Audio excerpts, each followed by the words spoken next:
You have to practice who you want to be.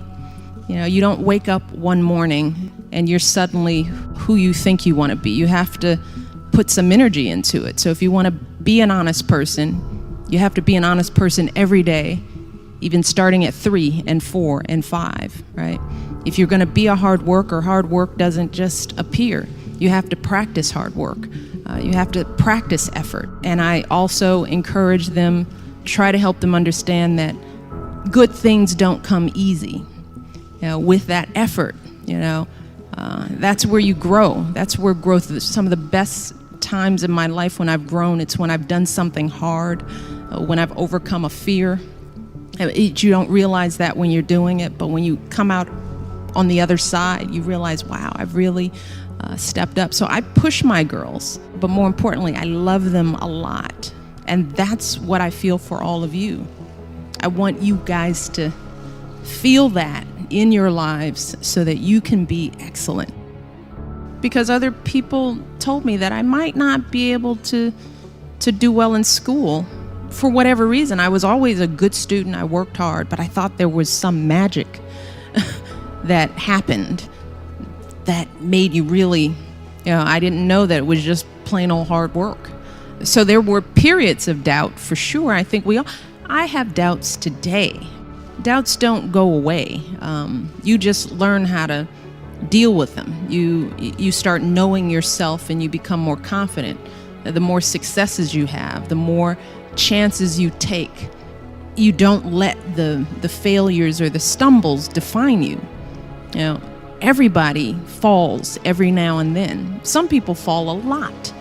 And what I realize is that we have long lives if we're healthy and we do what we're supposed to do. I'm 47 years old. So think about it. Whatever mistake I made when I was 13, who cares? So think about life as a long trajectory.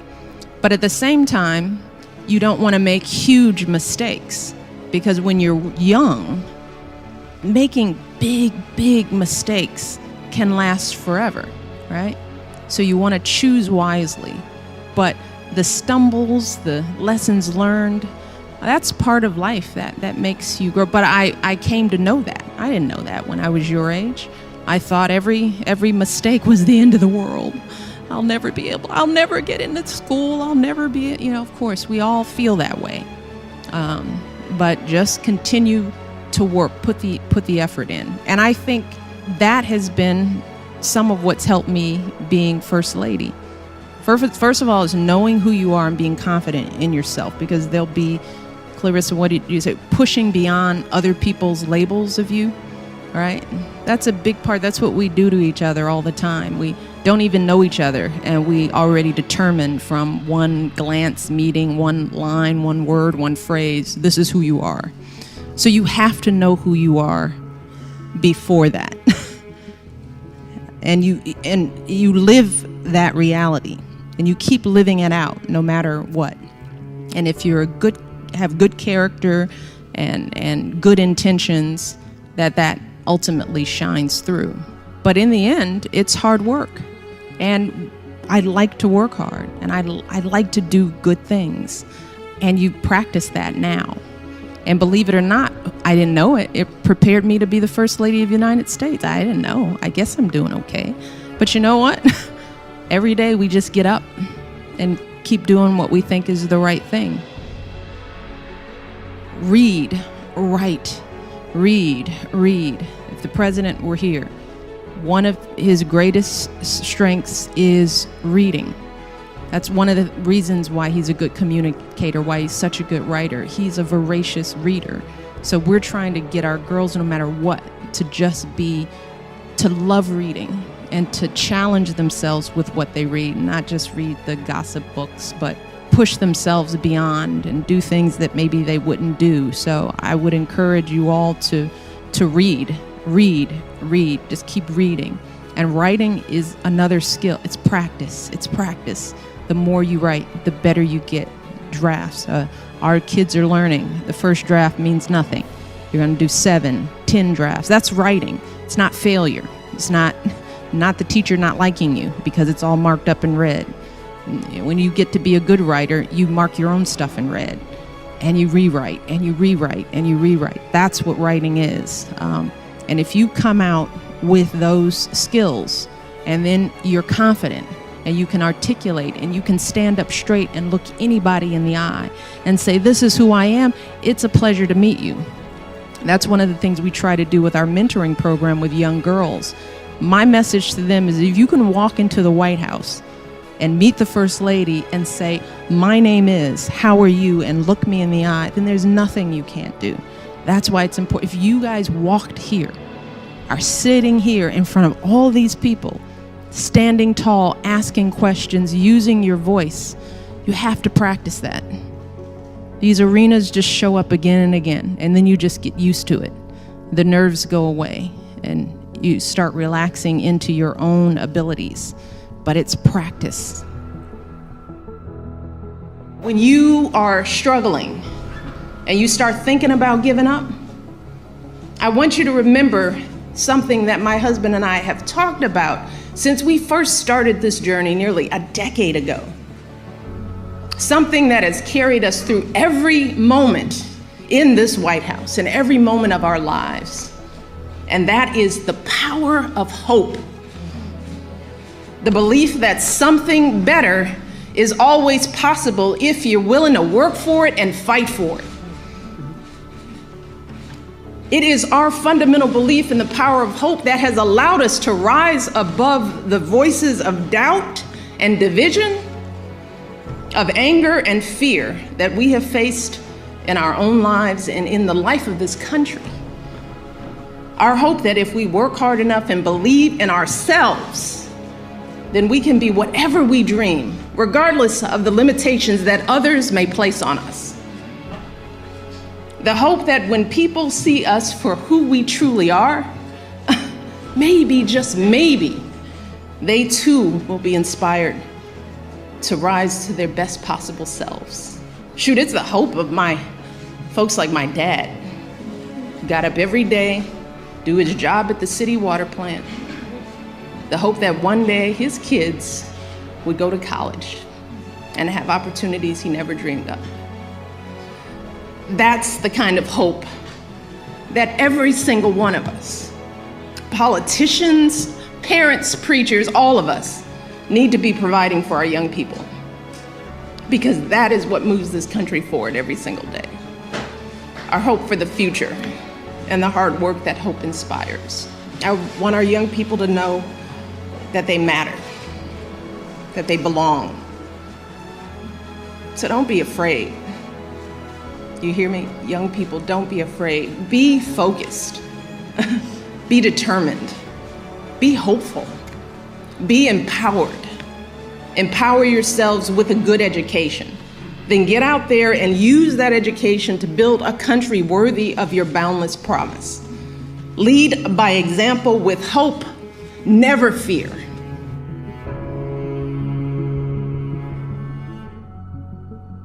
So I figured something out that I thought I'd tell you about. This took me like 30 years to figure out, and I figured it out on this tour. So there's this old idea, that you have to rescue your father from the belly of the whale, right? From some monster that's deep in the abyss. You see that in Pinocchio, for example, but it's a very common idea. And I figured out why that is, I think.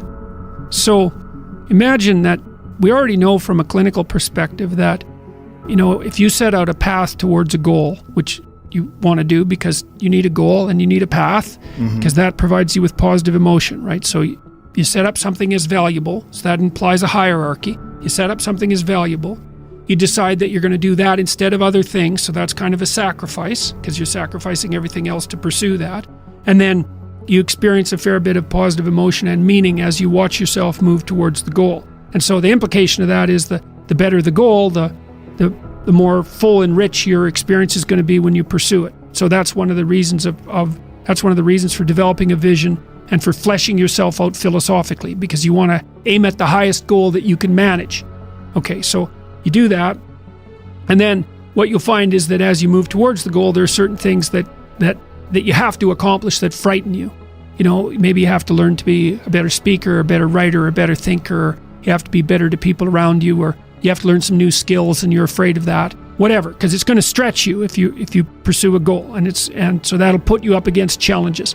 Okay, so all the clinical data indicates, well, the opposite of safe spaces, as Jonathan Haidt has been pointing out, that what you want to do when you identify something that someone is avoiding that they need to do because they're afraid, you have them voluntarily confront it.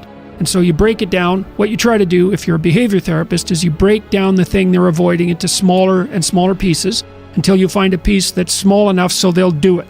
And it doesn't really matter as long as they start it, then they can put the next piece on and the next piece. And what happens is they don't get less afraid exactly, they get braver. They get it's like there's more of them. And then here's why. So imagine you do something new and that's informative. Right? There's information in the action, and then you can incorporate that information and turn it into a skill and turn it into a transformation of your perceptions. So there's more to you because you've tried something new. So that's one thing.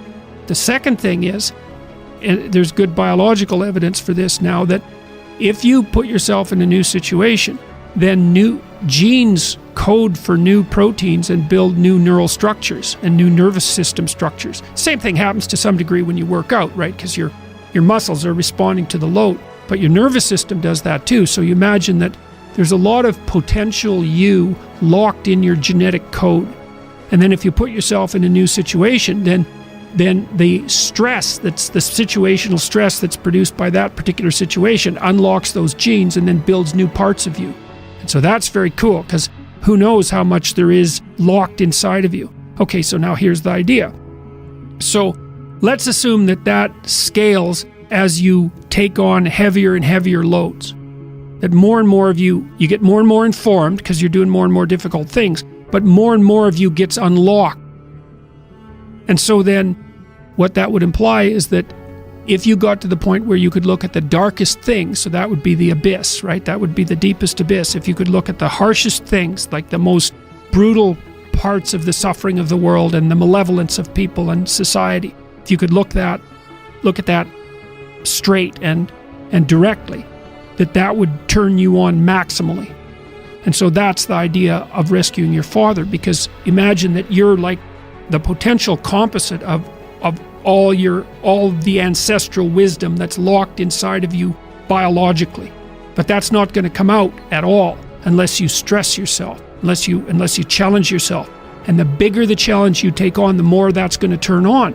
And so that as you take on a broader and broader range of challenges and you push yourself harder, then more and more of what you could be turns on, and that's equivalent to transforming yourself into the ancestral father, because you're like what would you call it? You're the consequence of all these living beings that have come before you, and that's all part of your biological potentiality. And then if you can push yourself, then all of that clicks on, and that turns you into who you could be. That's the re-representation of that positive ancestral father. The point is, your best strategic position is, how am I insufficient and how can I rectify that? That's what you've got. And the thing is, you are insufficient and you could rectify it. Both of those are within your grasp if you aim low enough. One of the things Why do you see that's another thing you keep saying, aim low enough, have a low enough bar. Why do you mean that? Well, let's say you've got a kid and you want the kid to improve. You don't set them a bar that's so high that it's impossible for them to attain it. You take a look at the kid and you think, okay, this kid's got this range of skill. Here's a challenge we can throw at him or her that exceeds their current level of skill, but gives them a reasonable probability of success. And so, like, I'm saying it tongue-in-cheek to some degree, you know, it's like, but I'm doing it as an aid to humility. It's like, well, I don't know how to start improving my life. Someone might say that. And I would say, well, you're not aiming low enough. There's something you could do that you are regarding as trivial, that you could do, that you would do, that would result in an actual improvement. But it's not a big enough improvement for you, so you won't lower yourself enough to take the opportunity. Incremental steps. Yes. So this is also what is achieved through exercise. It's one of the most important. Yeah. Well, what do you do when you go and lift weights? Yeah. You don't go and, like, if you haven't bench pressed before, you don't put 400 pounds on the damn bar and drop the bar through your skull. Right. You know, you think, look, when I started working out when I was a kid, I was weighed about 130 pounds and I was 6'1". I was a thin kid and I smoked a lot. I wasn't in good shape. I wasn't in good physical shape. And I went to the gym, and it was bloody embarrassing, you know, and people would come over and help me with the goddamn weights. Here's how you're supposed to use this. You know, it was humiliating. And maybe I was pressing 65 pounds or something at that point. You know, but what am I going to do? I'm going to lift up 150 pounds and injure myself right off the bat? No, I had to go in there and strip down and put my skinny goddamn self in front of the mirror and think, son of a bitch, there's all these monsters in the gym who've been lifting weights for 10 years, and I'm struggling to get 50 pounds off the bar. Tough luck for me. But I could lift 50 pounds. And it wasn't very long until I could lift 75. And, well, you know how it goes. And I never injured myself when I was weightlifting. And the reason for that was I never pushed myself past where I knew I could go. And I pushed myself a lot. You know, I gained 35 pounds of muscle in about 3 years in university. I kind of had to quit because I was eating so goddamn much I couldn't stand it. I was eating like 6 meals a day. It was just taking up too much time. But there's a humility in determining what it is that the wretched creature that you are can actually manage. Aim low. And I don't mean don't aim, and I don't mean don't aim up. But you have to accept the fact that you can set yourself a goal that you can attain, and there's not going to be much glory in it to begin with. Because if you're not in very good shape, the goal that you could attain tomorrow isn't very glorious. But it's a hell of a lot better than nothing, and it beats the hell out of bitterness, and it's way better than blaming someone else. It's way less dangerous. And you could do it. And what's cool about it, there's a statement in the New Testament. It's called the Matthew Principle, and economists use it to describe how the economy in the world works. To those who have everything, more will be given. From those who have nothing, everything will be taken. It's like what's very pessimistic in some sense, because it means that as you start to fail, you fail more and more rapidly. But it also means that as you start to succeed, you succeed more and more rapidly. And so you take an incremental step, and, well, now you can lift 55 pounds instead of 52.5 pounds. You think, well, what the hell's that? It's like, it's one step on a very long journey. And so it starts to compound on you. So a small step today puts you in a position to take a slightly bigger step the next day. And then that puts you in a position to take a slightly bigger step the next day. And you do that for 2 or 3 years, man, you're starting to stride.